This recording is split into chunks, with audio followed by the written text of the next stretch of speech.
Assalamualaikum warahmatullahi wabarakatuh. Perkenalkan, nama saya Sherly Maharani dengan NIM 18721500042 dari Prodi Pendidikan Ekonomi kelas A pagi semester 1 Universitas Trisakti Bekasi. Dalam video ini saya akan menjelaskan materi negara Indonesia dan Pancasila. Dasar negara dan Pancasila adalah Pancasila yang terdiri dari 5 sila dan menjelaskan tujuan negara Indonesia berdiri. Pancasila terdiri dari 5 pedoman penting untuk rakyat Indonesia dalam menjalani kehidupan berbangsa dan bernegara. Sejak duduk di bangku sekolah, seluruh rakyat Indonesia telah dianjurkan untuk memahami Pancasila, guna dapat mengamalkan tiap silanya di kehidupan saat dewasa sebagai warga Indonesia. Betapa pentingnya Pancasila sebagai dasar negara Indonesia itu, mengapa sangat penting bagi kita untuk memahami apa itu makna, filosofi, fungsi, dan tujuannya. Makna Pancasila menjadi satu-satunya landasan paling utama bagi bangsa Indonesia untuk menjalankan kehidupan bernegara. Mengapa wajib bagi kita untuk memahami makna Pancasila sebagai pandangan hidup masyarakat Indonesia? Nama Pancasila sendiri berasal dari bahasa Sanskerta yang terdiri dari 2 kata, yaitu Panca yang berarti 5 dan Sila yang berarti prinsip atau asas.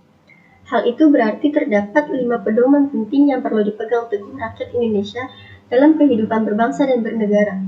Adapun 5 prinsip yang dijadikan sila dalam Pancasila tersebut ialah ketuhanan yang Maha Esa, kemanusiaan yang adil dan beradab, persatuan Indonesia, kerakyatan yang dipimpin oleh hikmat kebijaksanaan dalam permusyawaratan perwakilan, keadilan sosial bagi seluruh rakyat Indonesia. Berikut ini penjelasan mengenai makna Pancasila, yaitu 1. Ketuhanan yang Maha Esa. Sila pertama ini mengartikan bahwa kita sebagai warga Indonesia mempercayai dan bertakwa pada Tuhan. Tentunya ini disesuaikan dengan agama dan kepercayaan yang dimiliki oleh masing-masing individu. Karena itu, makna Pancasila pertama ini juga berarti kita perlu saling menghormati antar umat beragama sehingga tercipta kehidupan yang rukun. 2. Kemanusiaan yang adil dan beradab. Sila kedua ini, kita sebagai warga negara diminta untuk memahami bahwa setiap manusia memiliki derajat yang sama, sehingga kita harus saling menyayangi satu sama lain. Kita juga harus saling menjaga dan membantu sesama, membela kebenaran dan keadilan, dan bekerja sama untuk kedamaian negara kita. 3. Persatuan Indonesia. Sila ketiga berarti kita harus menempatkan kesatuan dan kepentingan negara dari kepentingan masing-masing. Kita harus mempunyai kepribadian yang rela berkorban demi negara Indonesia, mencintai bangsa Indonesia dan tanah air, serta bangga pada negara. 4. Kerakyatan yang dipimpin oleh hikmat kebijaksanaan dalam permusyawaratan perwakilan. Sila keempat ini mengajak kita untuk tidak memaksakan kehendaknya pada orang lain dan mengutamakan kepentingan negara dan orang lain.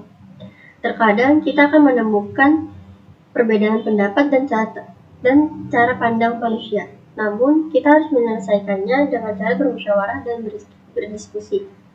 5. Keadilan sosial bagi seluruh rakyat Indonesia.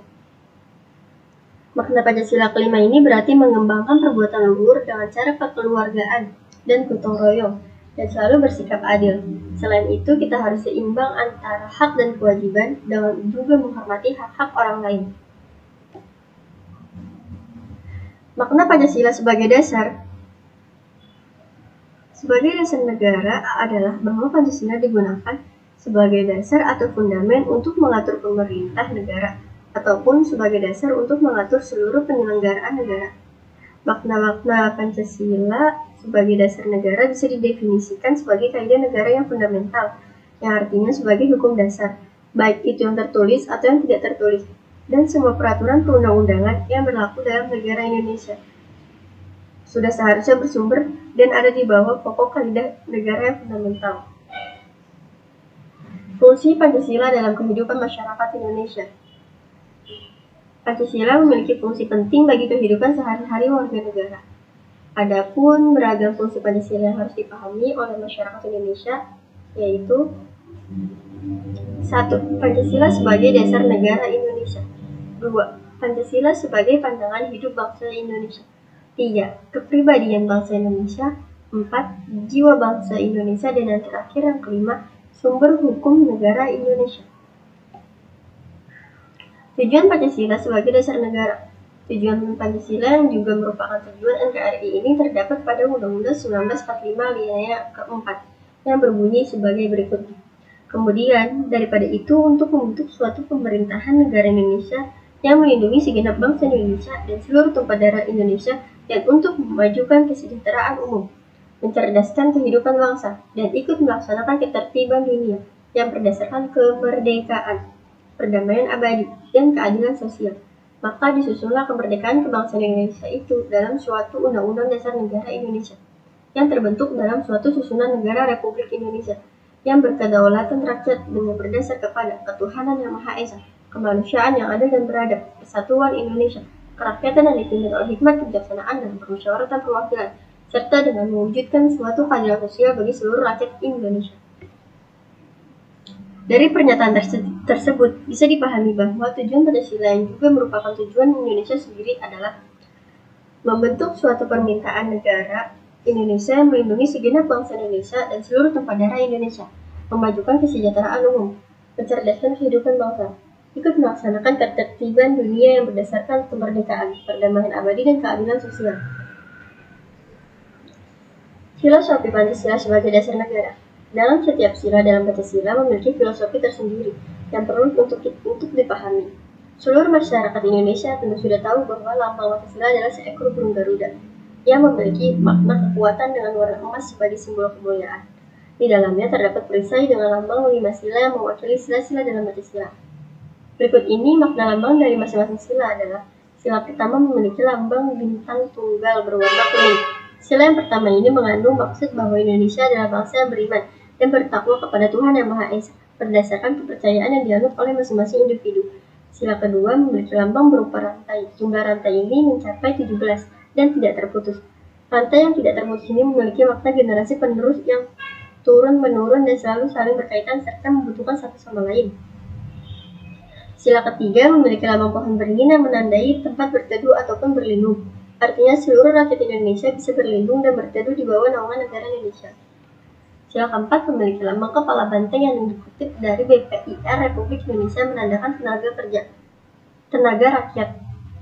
Selain itu, kepala banteng juga mewakili hewan sosial yang sering berkumpul. Dalam hal ini, sila keempat menjadi pedoman bagi rakyat Indonesia untuk bahu-membahu dan berdiskusi dalam menyelesaikan berbagai persoalan. Sila kelima memiliki lambang padi dan kapas yang bermakna kemakmuran dan kesejahteraan. Melalui simbol ini, negara Indonesia memiliki kewajiban untuk memakmurkan rakyatnya sebagai landasan sementara. Lambang pada setiap tubuh Garuda terdiri dari 17 jumlah bulu, 8 bulu di ekor, 19 bulu di pangkal ekor, dan 45 bulu di leher, menggambarkan waktu kemerdekaan Indonesia. Diproklamasikan yakni 17 Agustus 1945. Burung Garuda yang mencengkram sebuah gunungan dengan tulisan Bhinneka Tunggal Ika, memiliki kesatuan dan keberagaman, meskipun berbeda tetapi tetap satu. Sekian penjelasan yang saya sampaikan, kurang lebihnya mohon maaf. Wassalamualaikum warahmatullahi wabarakatuh.